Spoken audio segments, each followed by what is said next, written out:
Tower of Power incident. Now that doesn't sound too Superman-like. On June 21st, 2007, 13-year-old Caitlin Oh Lassiter. my god. Oh, my fault. Yo, by the way, guys, we're doing the worst amusement parks deaths.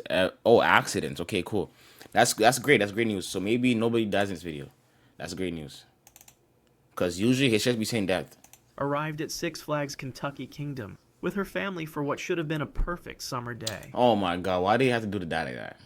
You know damn well the dad does not have that kind of hairstyle.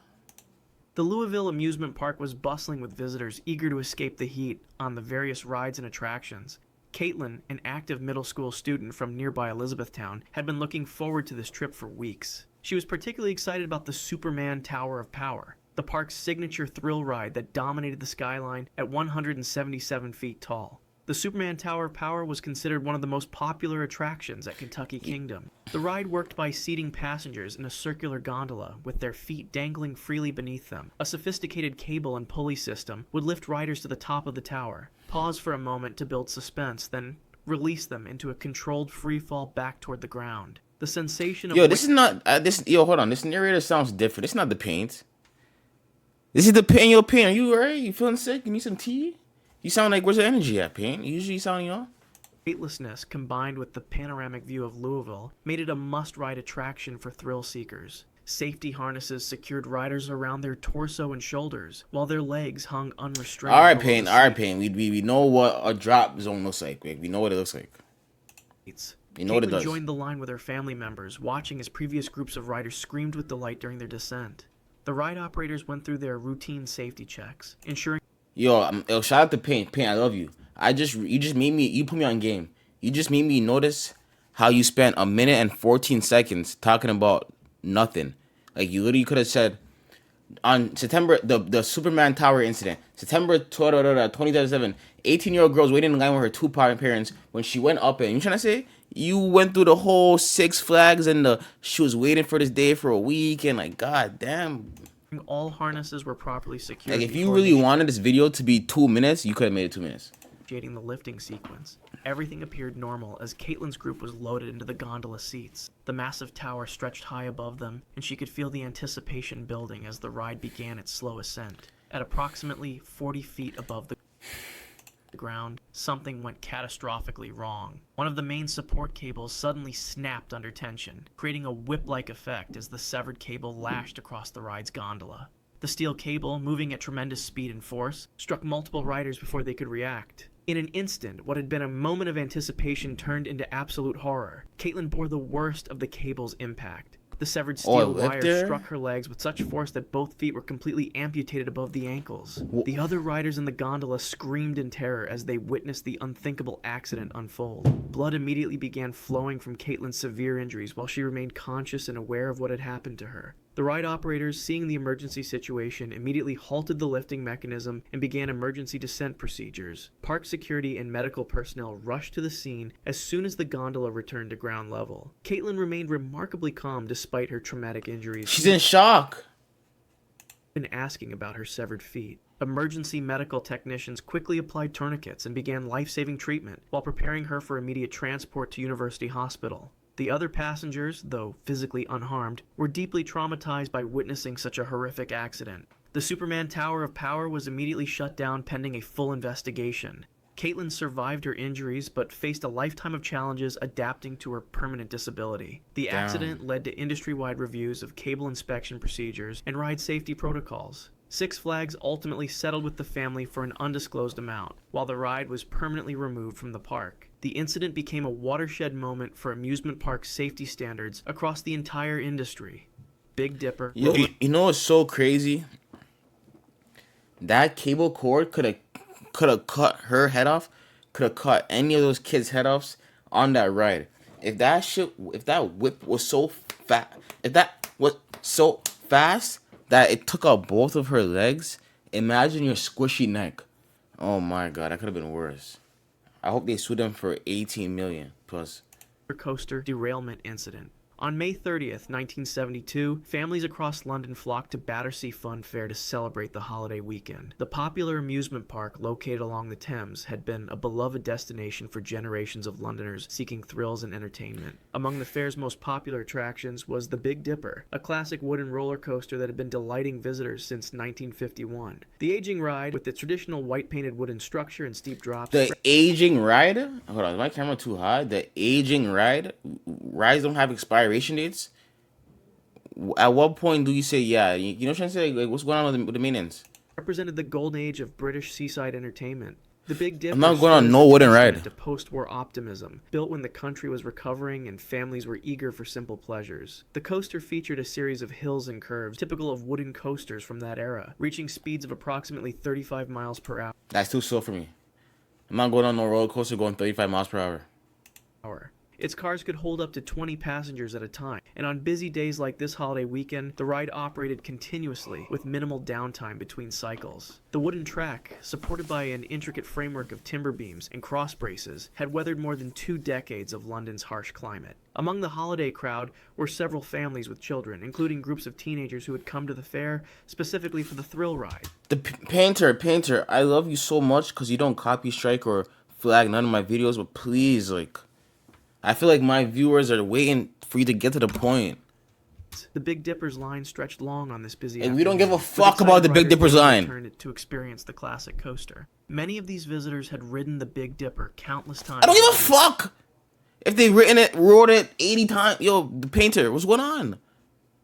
Years, trusting in its familiar rhythms and well-worn safety record. The ride operators, following their standard procedures, loaded passengers into the train cars and secured the simple lap Yo, it's to the bars point where I forgot, like, did they even say the name of the person that served as died? the primary restraint system. Hold on. As the fully loaded train climbed the first major hill, building potential Jesus. energy for the exciting descent ahead, passengers could see across the Thames and the London skyline beyond.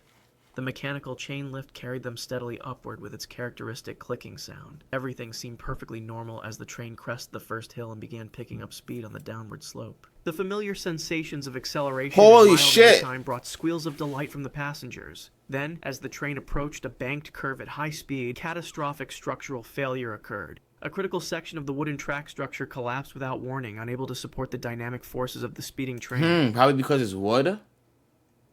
The lead cars immediately derailed, leaving the track entirely and plummeting toward the ground below. Passengers were thrown from their seats as the cars tumbled and crashed into the support structure beneath the track. The wooden How fucking high were they? Because that's like you're like, not you, painter, but kind of you. Like, you're not really explaining it properly. Like, because I'm picturing them like 300 feet in the air, tumbling down to, like, you know what I'm trying to say, to death. framework, never designed to catch falling train cars, splintered and collapsed under the impact. 5 people died instantly from the devastating crash, while 13 others sustained serious injuries ranging from broken bones to severe trauma. The screams of the injured and terrified witnesses filled the air as park staff and visitors rushed to help. Emergency services arrived quickly, but the tangled wreckage of wooden beams, twisted metal, and overturned train cars made rescue efforts extremely difficult. Some victims remained trapped beneath the debris for hours, while rescue workers carefully dismantled the collapsed structure. The investigation that followed revealed that structural fatigue and inadequate maintenance had compromised the ride's safety. What did I say? What did I say? What did I say? What did I say? Oh, so you heard what I said. Okay. As long as you heard it. The wooden support beams had deteriorated over the I don't want to years. hear this shit no more, man. Fuck. Pissing me off. Get to the point, please. Like, Tragedy, I the love you, Big Painter. Dipper was permanently removed, and Battersea Fun Fair never reopened. The incident I don't want to seem like I'm impatient and in a rush and whatever. Like, maybe it's because I just drove 40 minutes and I came back home to record this. Maybe that's why. But, like, I don't know. I just feel like Painter usually gets to the point. You know what I'm trying to say? Like, just listen. Verrückt waterslide death incident. On August 7th, 2016, 10-year-old Caleb Schwab arrived at Schlitterbahn Water Park in Kansas City. He's going to talk so much about Schlitterbahn Water Park that you're going to forget that Caleb is the topic of the story. Watch.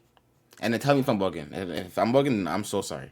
With his family for what should have been a fun-filled summer day. Caleb was the son of Scott Schwab, a Kansas state legislator, and like many children his age, he was Nah, niggas is showing me.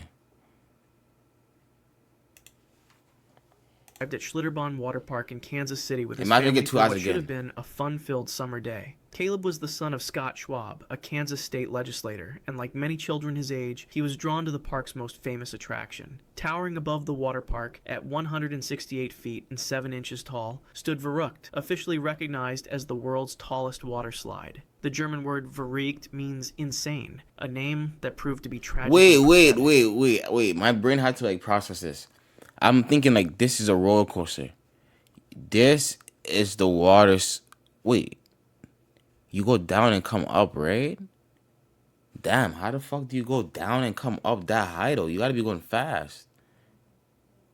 My nigga, you could fly over.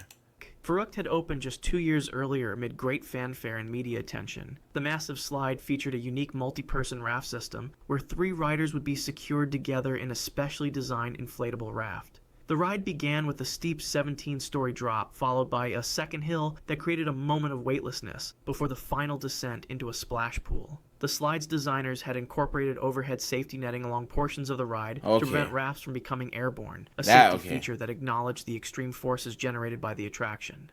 The ride's operation depended on precise weight distribution among the 3 passengers. Safety guidelines specified that the combined weight of all riders should fall within a specific range to ensure the raft maintained proper contact with the slide surface throughout the journey. However, these weight requirements were often loosely enforced during busy periods, and park staff frequently allowed combinations of riders that fell outside the recommended parameters. On this particular day, the park was crowded with families enjoying the summer heat relief that the water attractions provided. Caleb was excited to experience the world record slide. Caleb, I totally forgot. This is about you. How you been? Smaller than the typical rider. He was paired with 2 adult women in the 3-person raft, creating a weight distribution that was significantly below the recommended minimum. The raft was secured. A baby and 2 women? That's like... She's like 60 pounds. 85 max. She's probably like 80 pounds. 30. Like, come on, bro. At the top of the 168-foot tower, with all 3 riders strapped. They probably fucking flew. Velcro and nylon restraints. Park attendants gave their standard safety briefing before releasing the raft down the steep initial drop. The raft accelerated rapidly down the first massive drop, reaching speeds approaching 70 miles per hour as it hit the bottom and began climbing the second hill. Due to the improper weight distribution, the raft carried too much momentum as it crested the second hill. Instead of following the slide's surface as designed, the raft became completely airborne for several feet. The lightweight raft, with insufficient weight to keep it grounded, flew upward toward the overhead safety netting that was meant to protect riders from exactly this scenario. Caleb, seated in the front of the raft, struck the metal supports of the overhead netting with devastating force. The impact caused fatal head and neck injuries, while the 2 adult passengers suffered serious but non-fatal injuries as the raft crashed back down onto the slide surface. Park staff immediately initiated emergency procedures, but Caleb's injuries were beyond any medical intervention. The other riders were rushed to nearby hospitals for treatment of their injuries. Verrückt was immediately and permanently closed following the accident. The subsequent investigation revealed a pattern of safety violations and design flaws that had been ignored since the ride's construction. Criminal charges were filed against several park executives and the ride's designer for reckless behavior and second-degree murder. Evidence emerged showing that engineers had repeatedly warned about safety issues during construction, but these concerns were dismissed in favor of meeting opening deadlines. The slide was completely demolished in 2018, and the incident led to comprehensive reforms in waterslide safety regulations nationwide. Haunted Castle Fire Incident. What? On May 11th, 1984. Okay, that makes sense. Damn, Six Flags. How long has Six Flags been open for? 1984. That makes sense. I couldn't imagine. Okay, let's just listen. Flags Great Adventure in New Jersey was experiencing one of its busiest spring evenings of the season. The warm weather had drawn large crowds to the popular theme park, with families and groups of teenagers eager to experience the various rides and attractions. Among the park's most popular draws was the Haunted Castle, a walk-through dark ride that promised visitors a terrifying journey through a maze-like structure filled with ghosts, monsters, and other frightening surprises. The attraction had become a must-visit destination for thrill-seekers looking for a different kind of adrenaline rush. The Haunted Castle was housed in a large castle-themed building that had been constructed as a temporary structure, but had remained in operation for several years. Inside, visitors would navigate through a series of narrow corridors, dark rooms, and tight passages while costumed actors and mechanical effects provided scares along the way. The building's interior was decorated with foam padding, fabric hangings, and various props designed to create an authentically spooky atmosphere. These decorative materials, while effective for creating the desired ambiance, were highly flammable and had never been treated with fire-resistant chemicals. 8 teenagers, including a group of friends from nearby towns, had decided to experience the haunted castle together that evening. They were typical of the attraction's target demographic, young people seeking thrills and the social bonding that comes from shared scary experiences. The group purchased their tickets and joined the line outside. I feel like I'm supposed to be pausing at a certain point because he's just talking a lot. The castle's entrance, joking nervously about what they might encounter inside. None of them could have imagined that this routine visit to a popular theme park attraction would end in tragedy. The building's design created several inherent safety hazards that would prove fatal. The maze-like layout included numerous dead ends and confusing pathways intended to disorient visitors as part of the entertainment experience. However, this same design made emergency evacuation extremely difficult. Imagine running from somebody or running from fire in a maze. Routes and no clear sight lines of safety. The building lacked a sprinkler system, smoke detection equipment, and adequate emergency lighting that would have been required in permanent structures housing public attractions. Shortly after 6:30 p.m., a small fire began in one of the foam-padded walls deep within the attraction. The exact cause was never definitively determined, but investigators suspected that either an electrical malfunction or a discarded cigarette had ignited the highly combustible foam materials. Within minutes, the flames spread rapidly through the interconnected rooms and corridors, fed by the abundant flammable decorations and furniture throughout the structure. The building quickly filled with thick, toxic smoke that made visibility nearly impossible. Visitors inside the attraction initially thought the smoke and heat were part of the show, as special effects were commonly used to enhance the scary atmosphere. By the time people realized they were in genuine danger, the fire had spread extensively, blocking many of the limited exit routes. The maze-like interior, designed to confuse visitors under normal circumstances, became a death trap as panicked people tried desperately to find their way out through the smoke-filled corridors. The 8 teenagers became separated and lost in the burning maze. Despite the efforts of emergency responders who arrived quickly at the scene, all 8 young people died from smoke inhalation before they could be rescued. The victims ranged in age from 15 to 18 years old, their lives cut short by a preventable tragedy that exposed serious gaps in amusement park safety regulations. Wait, that doesn't make sense. That followed revealed. Wait. Unless he didn't say. Wait, hold on. Despite the efforts of emergency responders who arrived quickly at the scene, all 8 young people died from smoke inhalation. All right, what's the call? Okay, that's what I'm gonna say. Unless he's just only mentioning the main characters in the conversation, then okay. But my question is I'm pretty sure there wasn't just 8 people in that building. You know what I'm trying to say? What happened to the niggas in the costumes and you know what I'm trying to say? The other guests, and it wasn't just 8 people in the empty house. So I just want to know what happened to them. Before they could be rescued. The victims ranged in age from 15 to 18 years old, their lives cut short by a preventable tragedy that exposed serious gaps in amusement park safety regulations. The investigation that followed revealed numerous safety violations and... Bro, I already know. I don't gotta hear. Meet your new I don't gotta hear the safety violations. I already know. The safety violations, carelessness. Changed. How the incident on just say 7th, 1981, World's of Fun amusement park in the World's of Fun decapitation incident. Wow. 1981. Kansas City was operating under typical summer conditions with moderate crowds enjoying the various attractions throughout the facility. The park's signature roller coaster, the Orient Express, had been thrilling visitors since its opening, featuring a unique design that included multiple inversions and high-speed elements that made it one of the most popular rides in the Midwest. The coaster's distinctive red and yellow trains regularly carried passengers through a series of loops, corkscrews, and banking turns that provided an intense but generally safe riding experience for thousands of visitors each operating season. William Haithcote was a 20-year-old seasonal maintenance worker who had been employed at the park for several weeks. Like many young people working summer jobs at amusement parks, he was eager to prove himself reliable and thorough in his duties. William had been assigned to perform routine maintenance inspections on various rides throughout the park, a responsibility that required him to examine track conditions, mechanical components, and safety systems to ensure everything was functioning properly. These inspections... He does that? I know it's in his name, maintenance. But I don't know. I just feel like roller coasters should be look examined by the same niggas that do the aircraft examinations. Like, you know, like experts. Like, you can't. Like, I feel like obviously every job's the same. You gotta apply and do an interview, or whatever, right? But I don't know. I feel like you can't just have a random nigga checking on big people. Like, you know what I'm trying to say? This is a big job. Like, you can't just have a random nigga. Not saying that he wasn't qualified or anything. I don't know him, but you know, were typically scheduled during cause off-peak hours, or when rides were temporarily shut down for maintenance purposes. On this particular afternoon, William was conducting what should have been a routine inspection of the Orient Express roller coaster. The standard protocol required that all ride operations cease completely before any maintenance personnel entered the restricted areas around the track. Multiple safety procedures were in place. not just because of the title, but because of what he just said. He just said that no ride shall be on while under maintenance. I just hope the way he goes out isn't like his head is like, you know what I'm trying to say, and then they rock. Like, I just hope it isn't like that.